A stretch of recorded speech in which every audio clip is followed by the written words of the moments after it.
गुरुर्ब्रह्मा गुरुर्विष्णू गुरुर्देव महेश्वरा सद्गुरु साक्षात परब्रह्म तस्मै श्री सद्गुरुवे नमः।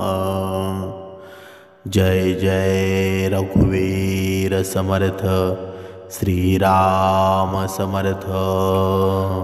सद्गुरु चरणांना नतमस्तक होऊन आपण या शुभ्र सकाळच्या तेजोमय वातावरणामध्ये सर्वजण उपासना करूनच श्रवणाला बसलेले आहात असं समजून आपण या निरूपणास सुरुवात करूया।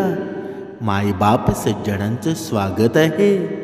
आज आपण या निरूपणामध्ये पाहणार आहोत की जर मनुष्याला जीवन जगायचं असेल, सुंदर आणि व्यवस्थित एकदम सुंदर जीवन जगायचं असेल, तर मनुष्याच्या जीवनामध्ये त्याला कामसुद्धा करावं लागतं। आणि काम केल्याशिवाय मनुष्याला पैसा मिळेल का बरं? कधीच मिळणार नाही। पण कधीकधी होतं काय की मनुष्य भरपूर मेहनत करतो, भरपूर घाम गाळतो, तरीसुद्धा त्याच्याकडे पैसा टिकत नाही। बघा, आपल्यासुद्धा जीवनामध्ये अशा भरपूर व्यथा घडलेल्या असतात। आपण भरपूर कमवण्याचा प्रयत्न करतो, आपल्याकडे पैसासुद्धा येतो, पण तो पैसा मात्र आपल्याकडे राहत नाही। कधीकधी आपल्या पत्नीच्या आजारपणामध्ये निघून जातो, आपल्या मुलांच्या शिक्षणावर खर्च होतो, आपल्या आईवडिलांच्या आजारपणामध्ये निघून जातो। म्हणजेच काही ना काही साडेसाती आपल्या पाठीमागे लागलेली असते। पण याचं सर्व उत्तर आहे ना गरुड पुराणामध्ये लिहिलेलं आहे। म्हणजेच जर आपल्याला पैसा आणि सुख हवा असेल ना, तर आज आपण गरुड पुराणामध्ये हे 7 नियम सांगितलेले आहेत। आणि हे 7 नियम कोणते आहेत ना, जर ते मनुष्याने व्यवस्थित केले ना, त्याच्यावर अभ्यास केला, तर नक्कीच आपल्याकडे पैसासुद्धा येईल आणि सुखसुद्धा येऊन जाईल।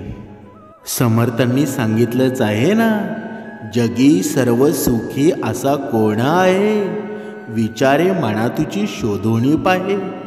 हे जरी सांगितलं असलं ना, तरीसुद्धा मनुष्याच्या जीवनामध्ये पैसा हवाचा असतो ना।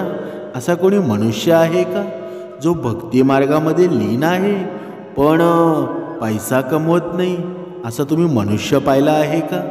पण आपण जरी भक्तिमार्ग करत असू, आपण जरी भगवंताचं नामस्मरण करत असू, पण पैसासुद्धा खूप इम्पॉर्टंट आहे ना, आणि सुखसुद्धा खूप महत्त्वाचं आहे। जर पैसा आणि सुख नसेल तर आपलं भक्तिमार्गातसुद्धा मन लागत नाही। म्हणून आज याच्यावर आपण उत्तर आहे ना, ते समर्थांनी दिलेलं आहे। म्हणजेच गरुड पुराणामध्ये जे काही नियम सांगितलेले आहेत ना, ते प्रत्येक मनुष्याने पाळायलाच हवे। आणि ते नियम आता आपण पाहणार आहोत। गरुड पुराणामध्ये जन्म झाल्यापासून ते मृत्यूपर्यंतच्या सर्व गोष्टी आहेत ना, त्या विस्तारित रूपामध्ये सांगितल्या गेलेल्या आहेत। जर कधी आपल्याला वेळ भेटला ना, तर नक्कीच गरुड पुराण वाचा। कारण या गरुड पुराणामध्ये माणसाचं आयुष्य घडतं कसं, आणि तो जन्माला येतो कसा, कोणत्या मनस्थितीमध्ये तो विचार करतो, आणि कुठून त्याचा मृत्यू होतो ना, आणि मृत्यूनंतरच्या यातना किती होतात, या सर्व पद्धतीचं विश्लेषण आहे ना, ते गरुड पुराणामध्ये आपल्याला पाहायला मिळतं। म्हणून या गरुड पुराणामध्ये जीवनाशी संबंधित अजून काही गोष्टी आहेत ना, त्या सांगितलेल्या आहेत। आणि ज्यामुळं तुमच्या घरामध्ये माता लक्ष्मीचा आशीर्वाद सदैव राहील आणि तुम्ही नक्कीच सुखी बनाल। आज आपण अशाच काही महत्त्वाच्या बाबी आहेत ना, त्या जाणून घेणार आहोत।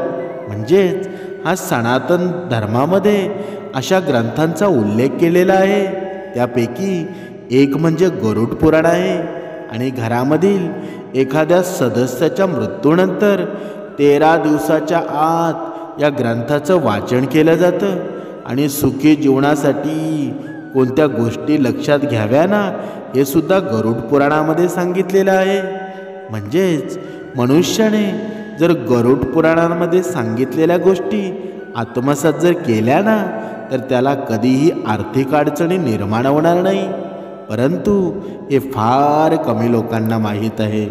गरुड पुराणामध्ये असा उल्लेख आलेला आहे, उधार घेतलेले पैसे पूर्ण परत करावे. म्हणजे काय? म्हणजे उधार घेतलेले पैसे शक्यतो पूर्ण स्वरूपामध्ये लवकरात लवकर परत करावेत. म्हणजे पैसे परत न केल्यास ती व्याजाची रक्कम वाढत जाते व आपले कर्ज पूर्ण फेडले जात नाही. म्हणजे एखाद्या मित्राकडून किंवा एखाद्या नातेवाईकाकडून उधारी घेतलेले पैसे परत न केले ना, तर नात्यामध्ये दुरावा निर्माण होऊ शकतो आणि अचानक गरज पडल्यास कोणी मदतही करत नाही. म्हणजे तुम्हाला वाटत असेल की माता लक्ष्मीचा तुमच्यावर सदैव आशीर्वाद राहावा, तर ही गोष्ट करणं आहे ना, ती तुमच्या फायद्याची ठरेल. म्हणून गरुड पुराणातील एका श्लोकानुसार मळलेली वस्त्र घाण आणि खराब ते दाता असलेली जास्त खाणारी व्यक्ती, शिवाय ज्यांची वाणी निष्ठुर आहे व जे लोक सर्व सूर्योदय आणि सूर्यास्त वेळी झोपतात, त्यांच्याकडे माता लक्ष्मी आहे ना, कधीही निवास करत नाही. गरुड पुराणानुसार आपल्या स्वयंपाकघराची पूजा करावी असं मानलं जातं की स्वयंपाकघराची पूजा केल्यानंतर त्या घरात कधीही धनाची कमी जाणवत नाही आणि माता लक्ष्मीची खास कृपा त्या घरावर राहते. पण आपण परमेश्वराची भगवंताची पूजा करतो. आंघोळ केल्यानंतर आपण देव्हाऱ्यामध्ये जातो, भगवंताची आपण पूजा करतो, नामस्मरण करतो. पण आपण आपल्या चुळीला किंवा आता तर शेगडी आलेली आहे, त्याला कधी नामस्मरण आपण पूजा केली आहे का? कधी आपण पाया पडलो आहे का? ज्या शेगडीवरून ज्या चुलीवरून आपण अन्न शिजवून खातो ना, कधी आपण दर्शन घेतलं आहे का? कधीतरी विचार करून पहा. गरुड पुराणामध्ये हे सांगितलेलं आहे, सूर्योदयापूर्वी उठल्यानं माता लक्ष्मी प्रसन्न तर राहतेच, शिवाय हे आपल्याला आरोग्यासाठी देखील चांगलं असतं. एक गोष्ट लक्षात ठेवा की सूर्योदयापूर्वी उठून परमेश्वराचा आभार माना, धरती मातेला नमस्कार करा. घरामध्ये मोठे व्यक्ती जर असतील ना, तर त्यांचा आशीर्वाद सुद्धा घ्या आणि आपल्या नित्यकामाला सुरुवात करा. पण आपण हे करतो का? आपण भक्ती मार्गामध्ये असून सुद्धा आपण आपल्या आईवडिलांच्या पाया पडत नाही, आपण मोठ्यांचे आशीर्वाद घेत नाही. आपण थोडं काही शिकलो ना, तर आपण समोरच्याला तुच्छ समजायला लागतो. म्हणजेच जो काही शिक्षण घेतलेला नसेल, अशिक्षित असेल, त्याला अक्कल नाही असं आपण म्हणतो.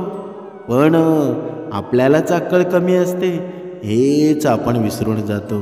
म्हणून आयुष्यात एक गोष्ट लक्षात घ्या की जरी आपल्यापेक्षा कमी शिकलेला व्यक्ती असेल ना, त्याला कधीच तुच्छ लेखू नका. कारण त्याचा अनुभव असतो ना, तो आपल्यापेक्षा कितीतरी मोठा असतो. म्हणून पूर्वीचे लोक असे म्हणायचे ना की शिक्षणापेक्षा माणसाच्या जीवनामध्ये जर संस्कार झाले ना, तर तो अतिसुंदर आणि समाधानी माणूस असतो. पण आज या नवीन पिढीला हे कळत नाही आणि वाईट मार्गाचा संग करत आहे. भक्ती मार्ग त्यांना दिसत नाही. म्हणून प्रत्येक आईवडिलांना लक्षात ठेवा, जोपर्यंत तुमच्या मुलाला शिक्षण कमी दिलं तरी चालेल, पण भक्ती मार्गाचं ज्ञान आहे ना, समर्थ विचार आहेत, त्याच्या मनामध्ये रुजले पाहिजेत. आणि हेच आपलं काम आहे. आपण म्हणतो ना, पुण्याचं काम नक्की काय आहे? तर आपल्या मुलाबाळांवर संस्कार करणं. एवढं तरी या जन्मामध्ये आपण केलं ना, तरी आपण धन्य होऊन गेलो. गरुड पुराणामध्ये सांगितलेलं आहे, जो व्यक्ती मिळालेले कपडे परिधान करतो आणि स्वच्छ राहत नाही, त्या व्यक्तीकडे माता लक्ष्मी कधीही निवास करत नाही. जर तुम्ही स्वच्छ राहिला तर कुठलीही व्यक्ती तुमच्याशी संवाद करताना संकोचसुद्धा करणार नाही. म्हणून या गरुड पुराणामध्ये या कुळदेवतेची पूजा करणं शुभ मानलं गेलं आहे. खास कार्यक्रमाच्या वेळी कुळदेवतेची पूजा आहे ना ती आवर्जून करावी. ज्या घरामध्ये कुळदेवतेची पूजा केली जाते त्या घरातील 7 पिढ्या सुख भोगत ज्या व्यक्तीची कठोर वाणी असते त्याच्याकडे सुद्धा लक्ष्मी वास करत नाही. तसेच लहान असो किंवा मोठा मित्र असू द्या किंवा शत्रू, कधीही कोणासोबत बोलताना मोठ्या आवाजामध्ये आणि अभद्र शब्दामध्ये बोलू नये. जी व्यक्ती सर्वांशी प्रेमाने वागतात ना त्या व्यक्तीवर माता लक्ष्मी नेहमी प्रसन्न राहते. बघा, कधीकधी आपल्याला आपल्या घरामध्ये सुद्धा आपल्याला पाहायला मिळतं, काही माणसं असतात ना लहान लहान मुलांवर रागावतात, लहान लहान मुलांना मारतात. मग आपण भक्ती मार्गामध्ये असून जर लहान मुलांना आपण मारत असू, रागावत असू, आपल्या भक्ती मार्गाचा काही फायदा आहे का? भगवंतांनी सांगितलेलंच आहे ना, लहान मुले म्हणजे देवाघरची फुले आहेत, त्यांना मारून चालेल का? त्यांना प्रेमाने सांगितलं ना तर सर्व काही समजतं. म्हणजे आपण जी भक्ती करतो ना ती भक्ती बंधुत्वाची असायला हवी, प्रेमाची असायला हवी. पण आपल्या वैखरीमध्ये साक्षात रावण घुसलेला असतो. मग श्रीरामाची तुम्हाला आठवण येईल का? कधीच येणार नाही. म्हणून आयुष्यामध्ये भक्ती कमी केली तरी चालेल, पण कर्म तुमचे श्रेष्ठ करायला सुरुवात करा. आणि हे कर्म आहेत ना तीच भक्ती आहे. खऱ्या भक्तीची व्याख्या ज्याला समजली ना तर तो धन्य होऊन गेला. त्याचबरोबर जास्त खाणाऱ्या व्यक्तींकडे सुद्धा लक्ष्मी कधीच राहत नाही. जे लोक आहेत ना प्रमाणापेक्षा जास्त खातात त्या लोकांवर माता लक्ष्मी कधीही प्रसन्न राहत नाही. शिवाय असे लोक आहेत ना आपल्या आरोग्याचेही नुकसान करून घेत असतात. जर तुम्ही कर्ज घेतले असेल तर त्यापासून मुक्ती कशी मिळावी ना हे आता आपण जाणून घेऊया. म्हणजे सोमवारच्या दिवशी वडाच्या झाडाला पाणी अर्पण करावं. एका तांब्यामध्ये पाणी घेऊन त्यामध्ये 1 चिमूटभर हळद घ्यावी, 1 चिमूट तांदळाचं पीठ टाकून ते पाणी वडाच्या मुलाशी अर्पण करावं. आणि हे अर्पण करत असताना आपल्या कर्ज उतरावं अशी वडाकडे प्रार्थना करावी. असे 5 सोमवार केल्यानंतर 3ऱ्या सोमवारी वडाच्या झाडाचा छोटासा भाग घेऊन आपल्याजवळ 2-3 महिने ठेवावा. म्हणजे हिंदू पुराणानुसार या कर्जमुक्तीच्या उपायासाठी वट वृक्षाचं मोठं स्थान आहे. आता पुढे तुमच्या मनामध्ये हा प्रश्न निर्माण झालेला असेल, जर आपण मेहनत केली नाही आणि तर हे उपाय केले तर त्यांचा आपल्यावर परिणाम होईल का? तर कधीच होणार नाही. जशी तुम्ही मेहनत करताय ना, जसे तुम्ही पैसे कमावताय तसा तुमचा दिनक्रम आहे ना तो तसाच चालू ठेवायचा आहे. पण हे तसाच चालू ठेवताना हे नियम मोडायचे नाही. जसं सांगितलं आहे ना त्या पद्धतीनं करा. बघा, तुम्हाला काही काहींना फरकसुद्धा पडेल. पण समर्थांनी सांगितलेलं आहे आपण या अंधश्रद्धेला सुद्धा बळी पडू नये.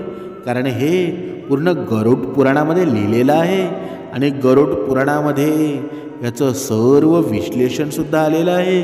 म्हणून आपण कर्म तर करतच राहू, पण कर्माच्यानुसार वास्तुशास्त्र सर्व पुराणांचा अभ्यास जर आपण केला ना तर आपल्याला वेगवेगळे मार्ग सापडतात.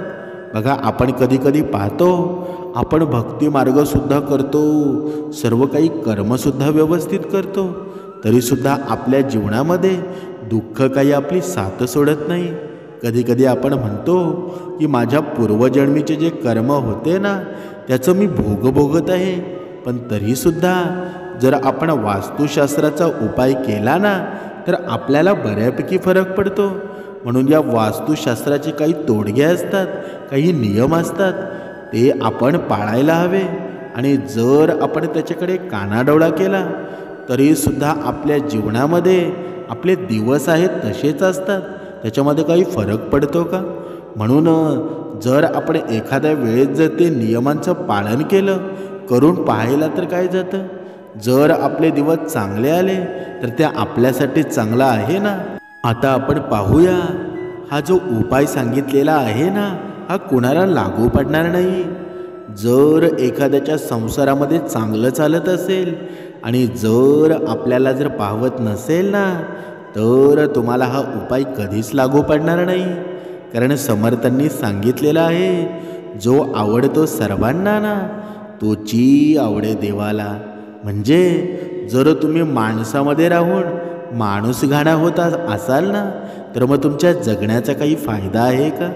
तुम्ही जर सर्वांना आवडाल ना, तरच तुम्ही देवाला आवडाल.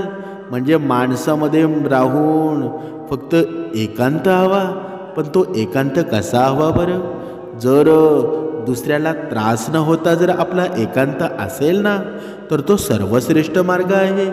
पण दुसऱ्याला त्रास देऊन आपण एकांत करत असू, तर तो एकांत आहे ना, मनुष्याची अधोगती करत असतो. म्हणून ज्यांनी अनेकांचा तलतलाट घेतलाय ना आणि त्यांचे भोग भोगत असतात ना, त्यांना हे नक्कीच पटेल. कारण का? कारण अनेक कारणांनी तलतलाट दिलेला असतो. जसे की शारीरिक, मानसिक, आर्थिक, अपमानास्पद वागणूक, अशा वेगवेगळ्या पद्धतीनं आहे ना. कोणाचं नाही कोणाचं मन दुखावलेलं असू शकतं, कोणावर अन्याय केला गेलेला असू शकतो. म्हणजे कोणाची काही कारणास्तव सामाजिक बदनामीसुद्धा केलेली असते, छळसुद्धा केलेला असतो. म्हणजे कोणाची हक्काची फसवणूक, प्रॉपर्टी हडपली असेल. म्हणजे वेगवेगळ्या कारणाने आहे ना, आपल्यामुळं कुणाला त्रास झालेला असेल, कुणाला अनिती करायला बळ दिला असेल, शारीरिक दुखापत केलेली असेल, पण कुणाचा विश्वासघात केला असेल, गैरफायदा घेतलेला असेल, तर त्याचं प्रायचित्त आहे ना, त्याचे भोग आहेत ते तुम्हाला फेडावेच लागणार आहेत. म्हणून प्रत्येकानं लक्षात घ्या, जर तुमच्या जीवनामध्ये अशा काही गोष्टी होत असतील आणि जर तुम्ही या डोळ्यांनी पाहत असाल ना, तर ते सुद्धा पाप आहे. आणि या पापापासून मुक्तता मिळवायची असेल ना, तर आपल्याला भक्तिमार्ग, या भक्तिमार्गामध्ये मन रमवायला हवं. बघा, आपण कधी कधी पाहत असतो, या संसारामध्ये जीवन जगताना आपण काही लोकांना बघतो की भरपूर पैसा कमवतात. एवढा पैसा कमवतात ना की त्यांच्या पिढ्यानपिढ्या त्यांना संपणार नाही. पण अशी आजारपणं जडलेली असतात ना, कधी कधी बायकोच आजारी पडते, कधी कधी मुलंच आजारी पडतात. म्हणजे कायमची त्यांच्या जीवनामध्ये दुःख असतो. मग ती लक्ष्मी येऊन, पैसा येऊन काही फायदा आहे का? म्हणजेच आपण किती खरे आहोत, किती खोटारडे आहोत ना, हे आपल्यालाच माहीत असतं, हे आपल्या अंतर्मनालाच माहीत असतं. समोरच्याचं मन दुखावलं जाणं म्हणजेच पापच लागणं आहे ना, त्याची परतफेड आहे ना, शक्यतो याच जन्मात करावी लागते. तुम्ही आस्तिक असा किंवा नास्तिक असा, पण चांगल्या वाईट गोष्टींचा हिशोब आहे ना, तो सर्व व्याजासहित करावा लागतो. म्हणजे काय? म्हणजे समर्थांनी सांगितलेलं आहे, जर तुम्हाला सुख हवं असेल ना, तर तुम्हाला दुसऱ्याला सुख द्यावं लागेल. म्हणजे जसे तुम्ही पेराल ना, त्या पद्धतीनं ते उगवलं जाईल. जर तुम्ही टॉमॅटोचे बी पेरलं तर तिथे शेंगदाणे येतील का बरं? कधीच येणार नाही. तिथे टॉमॅटोच येईल, टमाटरच येईल, तिथे शेंगदाणे येणार नाही. ते शेंगदाणे येण्यासाठी शेंगदाण्याचं ते बी पेरावं लागेल, तेव्हाच तिथे शेंगदाणे येतील ना. म्हणजेच आपण जसे कर्म करू ना, त्या पद्धतीनं ते कर्म परत फिरून येत असतात. आपण पाहिलं सुद्धा असेल, राजा धृतराष्ट्राचे 100च्या 100 पुत्र युद्धामध्ये मारले गेले. तेव्हा त्यानं श्रीकृष्णाला विचारलं की असं का झालं?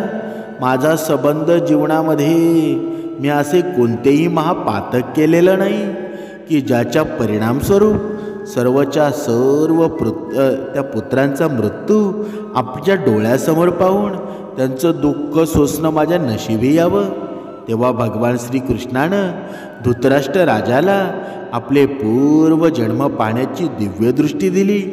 धृतराष्ट्र राजानं दिव्य दृष्टीद्वारे पाहिलं की साधारण 50 जन्मापूर्वी तो एक पारधी होता आणि पक्षी पकडण्यासाठी त्यानं एका वृक्षाला आग लावली होती.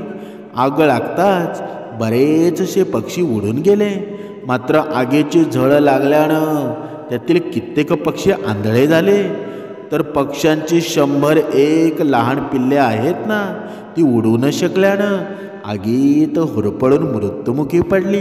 म्हणजेच या धृतराष्ट्र राजाची त्यावेळची ती क्रिया होती आणि त्याच्या कर्माचं फळ आहे ना, ते कित्येक जन्मानंतर या धृतराष्ट्र राजाचे 100 पुत्र युद्धामध्ये मारले गेले आणि तेव्हाच ते पूर्ण झाले ना. म्हणजेच कर्म हे फळ देऊनच शांत होतं.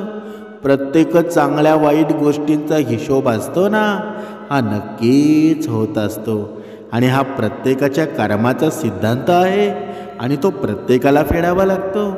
चांगले कर्म चांगले फळ देऊन शांत होतं आणि वाईट कर्म वाईट फळ देऊनच शांत होतं ना.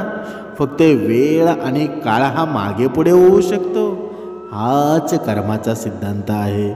आता आपणच ठरवायचं की आपलं कर्म कसे असावे आणि नंतर परमेश्वराला विचारावं की मला जे फळ तुम्ही देता ना, ते चांगलं द्यावं की वाईट द्यावं.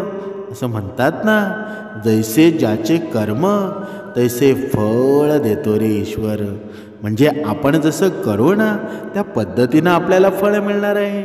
म्हणूनच समर्थांनी सांगितलेलं आहे, आयुष्यामध्ये किती जरी दुःख आलं ना, तरीही घाबरून जाऊ नका, भिवू नका. भगवंतावर नितांत विश्वास ठेवा, नितांत श्रद्धा ठेवा. जोपर्यंत तुमची भगवंतावर विश्वास आहे ना, श्रद्धा आहे ना, एक ना एक दिवस तुमचा येईल. एवढी धड संपत्ती मिळेल, एवढे श्रीमंत व्हाल ना, तुम्हाला असं वाटेल की माझ्या जीवनामध्ये चमत्कारच झाला की काय. म्हणून भगवंतावरचा विश्वास कधीच ढळून देऊ नका. एक ना एक दिवस तुमचं स्वप्न साकार होईल. समर्थांनी सांगितलेलं आहे, हे मना, तुझ्या सर्व मनाप्रमाणे घडेल. तुझ्या सर्व स्वप्नामध्ये आहे ना, तो सर्व जग तुला सत्यात उतरवता येईल. पण तू ब्रह्ममुहूर्तावर उठतो का? तू ब्रह्ममुहूर्तावर उठून तू उपासना करतो का? कधीतरी तुझ्या मनाला विचार, तुझ्या अंतःकरणामध्ये विचार की तू ब्रह्ममुहूर्तावर का उठत नाही बरं.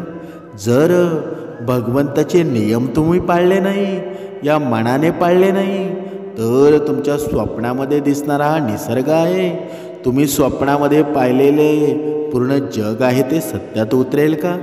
म्हणून आपण कर्माने राहावं आणि नियमांमध्ये राहावं. जे काही आपल्याला समर्थ सांगत आहेत ना, त्या सर्व नियमांचं पालन करा. बाकी पैसा किती द्यायचा, सुख किती द्यायचं, कारण ही ईश्वर निर्मिती ही सृष्टी आहे ना, कुणाला काही द्यायचं ना आणि कुणाला द्यायचं नाही, हा माझा भगवंत ठरवत असतो आणि तुमचे कर्म ठरत असतात.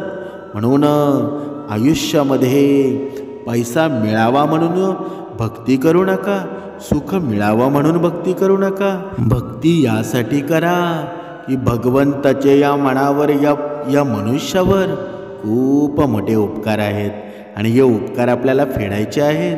ते फेडता तर कोणत्या जन्मामध्ये येणार नाही, पण ज्या भगवंताने आपल्याला जन्माला घातलं ना, ज्या आईवडिलांनी आपल्याला जन्माला घातलं, त्यासाठी ही भक्ती करायची आहे. कारण त्यांचे उपकार आपण कोणत्या जन्मात फेडू का? कधीच फेडणार नाही.